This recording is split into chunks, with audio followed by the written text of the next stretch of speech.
여러분, 성경 신약에 보면 예수님께서 입만무성한 무화과 나무를 저주하시는 사건이 있습니다. 이 사건은 영적으로 우리에게 굉장히 중요한 교훈을 줍니다. 예수님께서 제자들과 함께 길을 걸으시다가 길가에 있는 입만무성한 무화과 나무를 보시고 그 나무를 저주하십니다. 이 성경에 나오는 입만무성한 나무는 열매 없는 위선적인 거짓 믿음의 상징을 오늘 고발하고 있는 것입니다. 지난 주일에 우리가 나누었는데 참된 믿음의 요소 가운데 중요한 내용이 있다고 했습니다. 하나님에 대한 올바른 지식, 그리고 확실한 동의, 그리고 하나님을 향한 굳은 신뢰. 그런데 여러분, 기억하시는 분이 계시네요. 감사합니다. 하나님에 대한 올바른 지식과 하나님을 향한 굳은 신뢰는 직접 우리의 눈으로 볼 수가 없습니다. 그러면 어떻게 나의 믿음이, 우리의 믿음이 참된 믿음인지 거짓 믿음인지 분별할 수 있을까요? 오늘 말씀을 한번 찾아보겠습니다. 마태복음 7장 20절입니다. 다 같이 봉독하시겠습니다. 이러므로 그들의 열매로 그들을 알리라. 이러므로 그들의 열매로 그들을 알리라. 이 말씀은 당시 거짓 선지자들에 대한 예수님의 경고의 말씀입니다. 무엇으로 그들을 알리라? 열매로. 신앙생활을 열심히 하는 사람들을 비난하는 것은 아닙니다. 하지만 우리의 눈에 보이는 열심들이 참된 믿음의 표지가 될 수는 없습니다. 왜냐하면 마귀는 우리의 상상을 초월하는 전략과 속임수를 가지고 있기 때문에 여러 종류의 영적인 감정들을 우리 안에서 모방해 낼 수가 있습니다. 찬양을 뜨겁게 하거나 기도할 때 목소리를 높여서 부르짖거나 이런 감정들을 우리 안에 불어넣어서 착각을 불러일으키기도 한다는 것입니다. 이스라엘 백성들은 여러분 홍해를 건너고 하나님을 열정적으로 뜨겁게 찬양했습니다. 시편에도 보면 이스라엘 백성들이 홍해 사건을 치르고 난 이후에 하나님을 얼마나 열정적으로 찬양했는지 그 모습이 담겨 있습니다. 그러나 이스라엘 백성들은 얼마 가지 못해서 무엇을 만들어서 그 앞에 절합니까? 금송아지를 만들어서 그 앞에 절하고 그것을 숭배합니다. 또 선지시대에 에스겔 선지자 시대에 보면 이스라엘 백성들이 입술로는 하나님을 뜨겁게 찬양합니다. 하지만 그들의 마음은 솔직히 돈과 물질에 가 있었습니다. 우리는 종종 여러분, 신앙이 아주 좋아 보이는, 깊어 보이는 사람들이 믿음에서 떨어져 나가는 것을 어렵지 않게 보게 됩니다. 마찬가지로 우리는 사람의 눈에 보이는 겉모습만 보고서는 그 사람의 믿음이 참된 믿음인지 거짓 믿음인지 알 수가 없습니다. 이제 봄이 가까이에 오고 있습니다. 그리고 나무에는 수많은 꽃들이 피어나게 될 것입니다. 하지만 그 가운데에 어떤 꽃이 열매를 맺고 또 어떤 꽃이 말라 죽을지 우리는 아무도 모릅니다. 다만 나중에 이 꽃잎이 다 떨어지고 열매를 맺을 때 비로소 우리는 구별할 수가 있습니다. 우리의 믿음도 마찬가지입니다. 우리는 그 사람이 가진 아름다운 색깔 그리고 좋은 향기, 이것으로 믿음을 판단을 합니다. 그러나 여러분, 참된 믿음과 거짓 믿음은 오직 하나님 한 분만이 분별하실 수가 있습니다. 다만 우리는 성경의 가르침대로 무엇으로 우리는 분별하고 판단해야 됩니까? 열매로. 가끔 사람들이 자신의 이런 영적인 체험과 경험들을 아주 감동적으로 고백을 합니다. 특히 연예인들이 간증 집회를 많이 하지 않습니까? 또 주위에 말주변이 좋은 사람들이 있습니다. 그러나 그 사람이 참된 믿음인지 거짓 믿음인지 우리는 어떻게 알 수 있습니까? 알 수 없습니다. 그러나 나중에 모든 것이 거짓으로 드러날 때 우리는 알게 됩니다. 그렇다 여러분, 우리 사람의 말은 사실 아무것도 증명할 수가 없습니다. 목사지만 저도 제 말을 신뢰하지 못합니다. 다만 우리는 그 사람의 삶에서 나타나는 열매를 보고 판단을 해야 합니다. 그래서 우리 성도의 참된 믿음과 구원을 판단할 수 있는 가장 유일하고 확실한 방법이 무엇입니까? 오늘 말씀의 제목입니다. 참된 믿음의 열매, 열매를 보고 우리가 구별할 수가 있습니다. 즉 우리의 믿음이 참된 믿음이라면 우리는 참된 믿음에 합당한 열매를 맺어야 한다는 것입니다. 그래서 참된 믿음은 열매를 통해서 알 수가 있습니다. 오늘 말씀을 통해서 이 참된 믿음의 열매가 무엇인지 살펴보도록 하겠습니다. 먼저 참된 믿음의 열매는 여러분 정죄하지 않는 믿음입니다. 정죄하지 않는 믿음. 오늘 본문에 등장하는 나아만은 어느 나라의 장군이었습니까? 아람 나라 군대의 장관이었습니다. 그의 신분에 대해서 성경은 오늘 1절에 보니까 이렇게 소개를 하고 있습니다. 아람 왕의 군대 장관 나아만은 그의 주인 앞에서 크고 존귀한 자니. 그런데 그는 어떤 병을 앓고 있었습니까?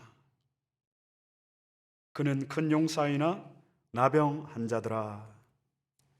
열왕기하 5장은 여러분 우리가 잘 아는 대로 나아만 장군의 이야기입니다. 나아만 장군은 아람 나라의 장군입니다. 아람은 당시 이방 나라입니다. 하나님을 믿지 않는 땅입니다. 그럼에도 성경은 하나님께서 이 나아만 장군을 통해서 아람에게 구원을 주셨다라고 오늘 기록을 하고 있습니다. 다시 한번 우리 본문 1절 말씀을 한번 보도록 하겠습니다. 다 같이 봉독하시겠습니다. 아람 왕의 군대 장관 나아만은 그의 주인 앞에서 크고 존귀한 자니. 그리고 다음에 이는 여호와께서 전에 그에게 아람을 구원하게 하셨음이라. 그는 큰 용사이나 나병 환자더라. 여기에 보면 나아만 장군은 아람 나라가 위기에 처했을 때 전쟁에서 승리해서 아람을 구원한 장군입니다. 그런데 여기에 여러분 중요한 사실이 하나 있습니다. 성경을 보면 그 승리를 누가 주셨다라고 오늘 되어 있습니까? 이는 여호와께서 전에 그에게 아람을 구원하게 하셨습니다. 이는 여호와께서. 여러분, 왜 성경에 나아만이 고침받은 이 이야기를 하면서 이 내용을 제일 먼저 1절에 배치를 했을까요? 아람은 하나님을 믿지 않는 이방 나라입니다. 아람 나라의 백성들도 하나님을 믿지 않습니다. 그리고 아람의 왕도 나아만 장군도 하나님을 믿지 않습니다. 그런데 하나님께서 나아만이라는 이 장군을 통해서 이방 아람 나라를 구원하셨다. 여러분 좀 이상하지 않습니까? 여기에 우리가 지나쳐버리기 쉬운 중요한 메시지가 있습니다. 우리가 자주 부르는 복음성 중에 이런 가사가 있습니다.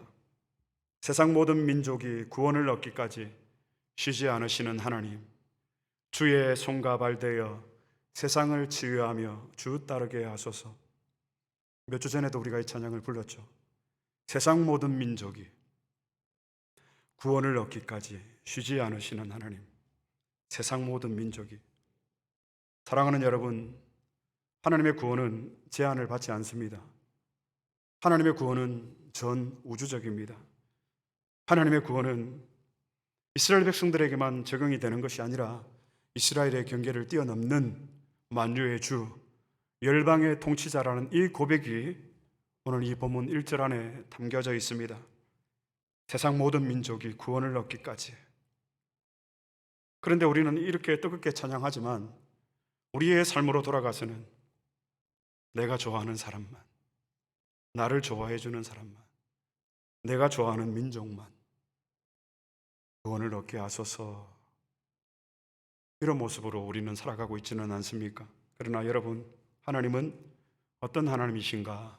세상 모든 민족을 구원하시기를 기뻐하시는, 세상 모든 역사를 주관하시는 하나님이심을 믿습니다. 이 참된 믿음에 있어서 이 신앙 고백이 여러분 얼마나 중요한지 모릅니다. 그렇습니다. 오늘 말씀은 이 불신자들에 대한 우리의 생각, 하나님을 알지 못하는 이방 나라에 대한 우리의 생각, 이것을 다시 한번 점검하고 살펴보라는 것입니다. 여러분, 하나님이 아람을 구원하셨습니다. 이 말은 결국 이방 나라의 백성들도 사람들도 누구의 소유라는 선언입니까? 내 백성, 나의 소유, 나의 사랑, 나의 자랑. 하나님의 소유, 하나님의 백성.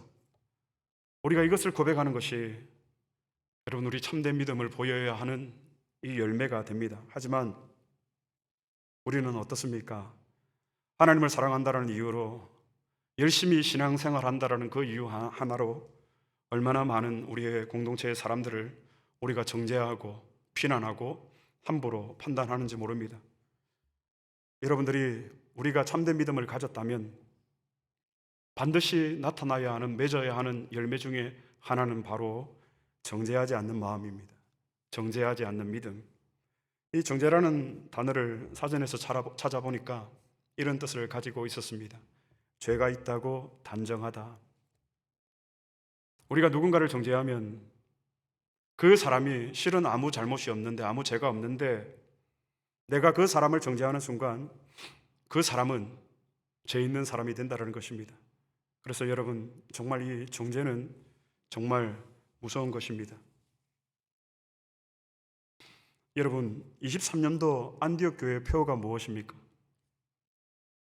주님의 나라가 임하시오며, 교회가 시간마다 이 기도 제목을 가지고 기도하고 있는 것 알고 계십니까? 여러분, 이 표어에 대한 기도에 동참해 주시기를 바랍니다. 그러면 여러분, 하나님 나라에는 정죄라는 말이 있을까요? 하나님 나라에 이 정죄라는 말이 있을까요? 없을까요? 만약에 하나님 나라에 이 정죄라는 말이 있다면 저는 다시 한번 재고해 볼 것 같습니다. 여러분, 하나님 나라에 정죄라는 말은 없습니다. 왜? 우리 주님은 그 누구도 정죄하지 않으시는 분이시기 때문입니다. 성경에 잘못을 하다가 현장에서 붙잡혀온 한 여인이 있었습니다. 그 여인에게 우리 주님이 이렇게 말씀하십니다. 성경을 한번 찾아보겠습니다. 요한복음 8장입니다.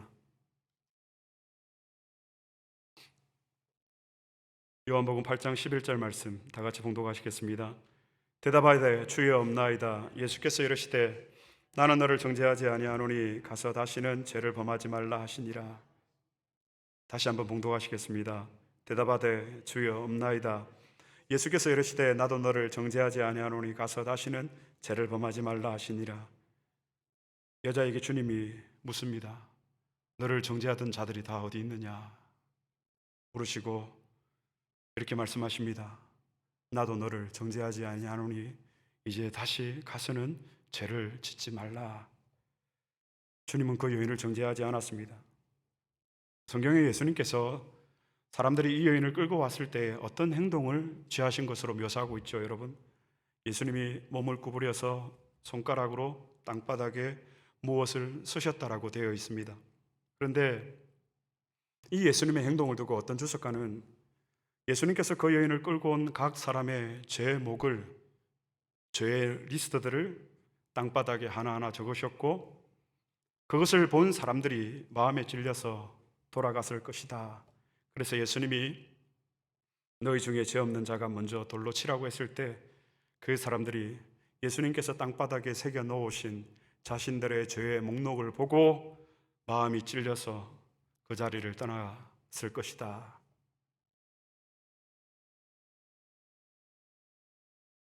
사랑하는 남편들이여, 내 아내를 정죄하고 싶은 마음이 마음에서 일어날 때에 우리 예수님께서 나의 죄에 대해서 새겨 놓으신 바닥에 있는 그 죄의 목록을 한번 보시기를 바랍니다. 정 목사, 몇 월 며칠 무슨 죄. 사랑하는 아내들이여, 내 마음 가운데 남편을 비난하고 정죄하는 마음이 일어날 때에 예수님께서 여러분들의 죄의 목록을 새겨 놓으신 땅바닥을 한번 보시기를 바랍니다. 몇 월 며칠 무슨 죄. 그것을 보고도 남편을 정죄하고 아내를 정죄할 수 있을까요? 결코 없습니다. 우리 주님이 그 여인을 용서했습니다. 그리고 우리 주님이 우리를 용서해 주셨습니다. 그런데 우리가 어떻게 정죄하고 비난하며 살아갈 수가 있습니까? 우리가 왜 비난하고 왜 정죄합니까, 여러분? 그 마음 바탕에는 나는 적어도 당신보다 의롭다. 나는 적어도 당신보다 깨끗하다. 나는 적어도 당신처럼은 살지 않는다. 나는 적어도 기본 신앙생활은 한다. 이런 마음들이 깔려있기 때문 아닙니까? 많은 사람들이 정죄를 받아서 여러분 복음에서 떠납니다. 많은 사람들이 정죄를 받아서 교회를 떠납니다. 많은 사람들이 정죄를 받아서 신앙에서 여러분 떠납니다. 여러분, 정죄는 무엇입니까? 한 사람의 영혼을 파멸시키는 사단의 무기입니다. 그래서 이 정죄는 여러분 사단에게서 나온 것입니다. 내가 사람을 정죄하고 비난하고 판단할 때 여러분 기억하시기를 바랍니다. 나는 지금 사탄의 앞잡이가 되어 있다. 나는 지금 사탄의 앞잡이로 살아간다. 여러분 정말 그렇게 살고 싶으십니까? 그래서 우리 주님이 나는 너를 절대로 정죄하지 않는다. 그러니까 다시는 여인아 죄짓지 마라. 이 위대한 선언을 우리 주님이 하신 것입니다. 여러분, 오늘 우리가 심령에 새겨야 할 우리의 머리와 우리의 이성, 우리의 감정이 아니라 우리의 심령, 우리의 마음 중심에 새겨야 할 참된 믿음의 열매는 무엇입니까? 누군가를 정죄하지 않는 믿음, 누군가를 비난하고 판단하지 않는 마음. 주님이 우리를 정죄하지 않으셨기 때문에, 주님이 우리를 판단하지 않으셨기 때문에 내가 주님, 우리의 이웃과 우리의 형제를 정죄하지 않고 비난하지 않고 판단하지 않습니다. 여러분, 정죄는 거짓 믿음의 열매입니다. 그럼에도 우리가 서로를 정죄하면 어떻게 될까요? 우리가 서로를 정죄하고 우리의 손에 피가 가득한 채 우리가 하나님 앞에 나와서 드리는 이 예배 하나님 받으실까요? 저는 받지 않는다라고 생각을 합니다. 그러면 여러분 당연히 우리의 예배는 무너지게 되어 있습니다. 우리의 기도가 여러분 서로를 정죄하는 가운데 하나님 앞에 우리가 아무리 금식하고 하나님의 이름을 불러본들 하나님께서 그 기도를 받으시겠습니까? 세리와 바리새인들도 여러분 그렇게 살았습니다. 우리가 계속해서 정죄하면 안디옥 교회 가운데 여러분 우리가 이제 매주일 새가족이 등록하도록 그렇게 기도를 하기를 원합니다. 그런데 우리가 계속 서로 정죄하면 안디옥 교회 가운데 전도의 문이 열릴까요? 막힐까요? 막힙니다. 서로 정죄를 하고 있는 그 교회 가운데 주님이 택한 자들을 여러분 보내어 주실까요? 저는 보내어 주시면 안 된다라고 생각을 합니다. 새가족들이 와서 이런 우리의 정죄하는 모습을 보고 상처를 받는다면 여러분 우리가 실족하게 하는 것이고, 그러면 우리는 연자맷돌을 달고 바다에 빠져야 되는 사람이 여러분 되는 거예요. 전도의 문 막힙니다. 전도 안 됩니다. 여러분, 정죄가 가져다 주는 이 거짓 믿음, 거짓 교회 현상들을 저는 수없이 많이 봐왔습니다. 여러분, 이제 하나님의 말씀을 우리가 마음으로 받아서 누군가를 향한 이 우리의 교만한 비난, 비판, 정죄하는 일을 우리가 멈춥시다. 여러분, 정죄는 하나님에 대한 불신앙입니다. 우리 주님이 죄 없다 하신 이들을 우리가 어떻게 여러분 정죄할 수가 있습니까? 저도 사람입니다. 저라고 왜 감정이 없겠습니까? 그런데 왜 정죄할 수 없습니까? 주님이 나를 정죄하지 않으셨기 때문에 이유는 없습니다. 그러면 여러분 우리가 이 참된 믿음의 열매인 정죄하지 않는 이 믿음, 이 열매를 우리가 맺어야 하는데 여러분 이것이 말처럼 쉽지가 않습니다. 그러면 어떻게 하면 이 정죄하지 않는 이 참된 믿음의 열매를 우리가 맺을 수 있을까? 본문 열왕기하 5장에 보면 나아만 장군의 집에 이스라엘의 포로로 잡혀온 어린 소녀 하나가 있었습니다. 개역개정 이정 성경에는 어린 계집이라고 표현을 했는데 어린 소녀라고 되어 있는데 성경을 한번 보도록 하겠습니다. 열왕기하 5장 2절로 3절의 말씀입니다. 열왕기하 5장 2절로 3절의 말씀 다 같이 한 목소리로 봉독하시겠습니다. 전에 아람 사람이 떼를 지어 나가서 이스라엘 땅에서 어린 소녀 하나를 사로잡음에 그가 나아만의 아내에게 수종들더니 그의 여주인에게 이르되 우리 주인이 사마리아에 계신 선지자 앞에 계셨으면 좋겠나이다. 그가 그 나병을 고치리이다 하는지라. 포로 주제에, 노예로 끌려온 주제에 이 어린 계집이 어떤 마음을 품고 있습니까?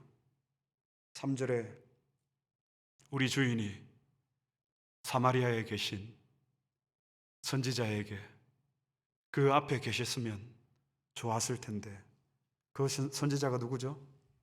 엘리사 선지자입니다.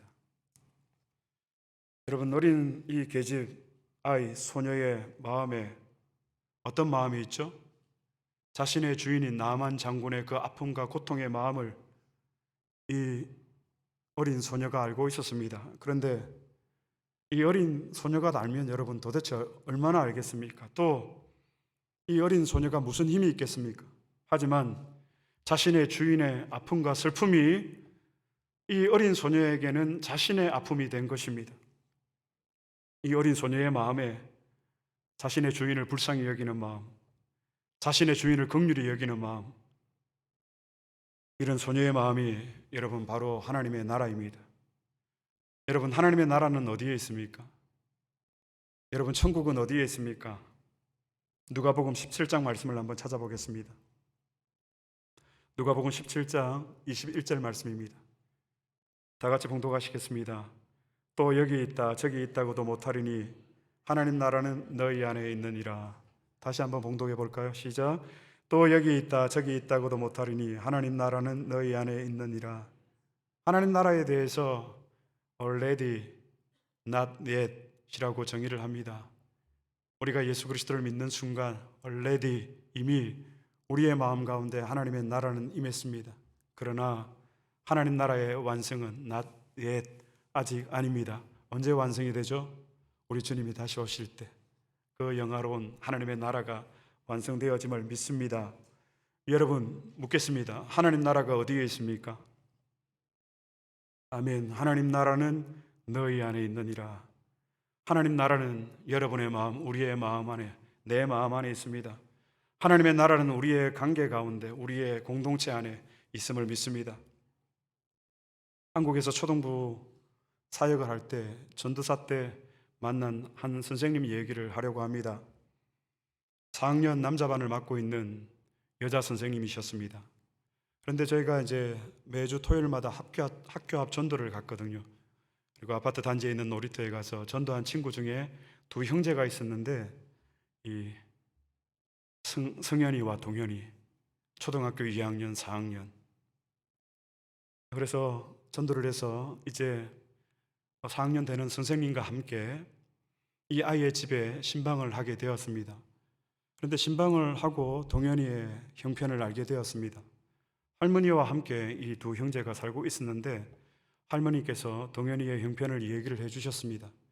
동현이의 어머님은 집을 나가시고 동현이의 아버지는 스스로 목숨을 끊으셨는데 그 자살하는 아버지의 모습을 이 동현이가 목격을 했다라는 것입니다. 그래서 그 아이 마음 가운데 깊은 상처가 있다고 얘기를 해주었습니다. 그렇습니다. 우리 동현이는 마음에 커다란 상처를 안고 있는 친구였습니다. 이게 감정이 조절이 안 되는 거예요.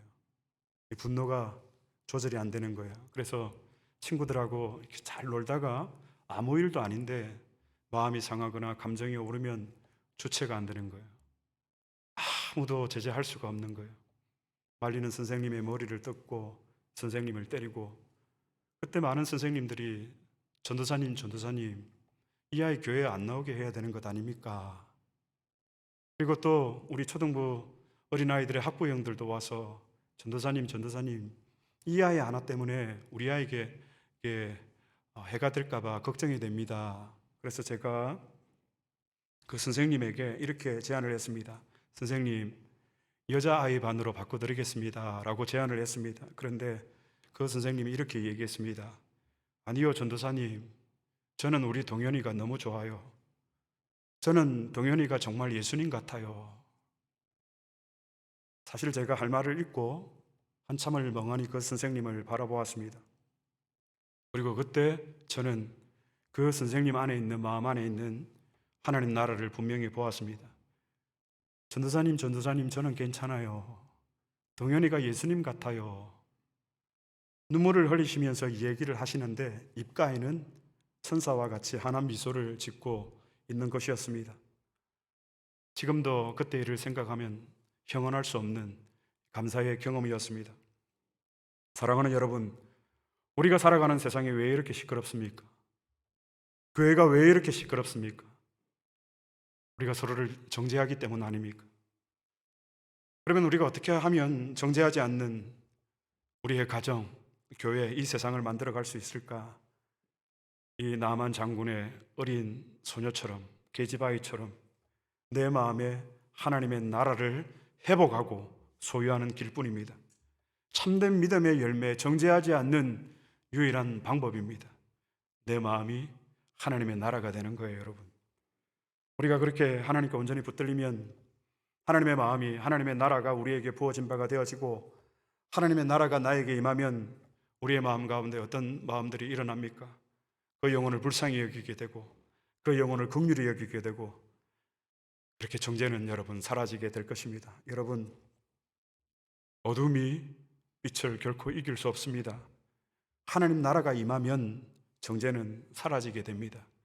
하나님 나라가 그 가정 가운데 부어지면 부부 간에 그리고 부모와 자녀 간에 형제 간에 정죄하는 일은 여러분 사라집니다. 믿으시기를 바랍니다. 이것이 복음의 능력입니다. 오늘 말씀을 맺겠습니다. 하나님께서 우리에게 무엇을 오늘 말씀하시는지 이것을 우리의 지정의는 당연한 것이고 우리의 심령이, 우리의 마음이, 우리의 중심이 이것을 깨닫고 믿음의 열매를 위해서, 참된 믿음을 위해서 하나님의 은혜를 구할 때, 하나님의 나라가 내 마음 가운데 이루어지기를 구할 때 여러분 순종하는 것, 정죄하지 않는 것, 비난하지 않는 것, 비판하지 않는 것, 우리가 생각하는 것보다 그렇게 어렵지 않다는 사실을 여러분 깨닫게 되기를 축복합니다. 한번 그렇게 해보시기를 바랍니다. 그래서 우리가 이 세상에 사는 동안 열매 맺는 빛과 소금이 되어서 이 어두워져 가는 세상을 하나니 밝히는 참된 믿음의 사람들이 되어서 많은 사람들을 주님께로 인도하는 저와 여러분, 우리 안디옥 교회가 되기를 그리스도 이름으로 축복합니다. 아멘.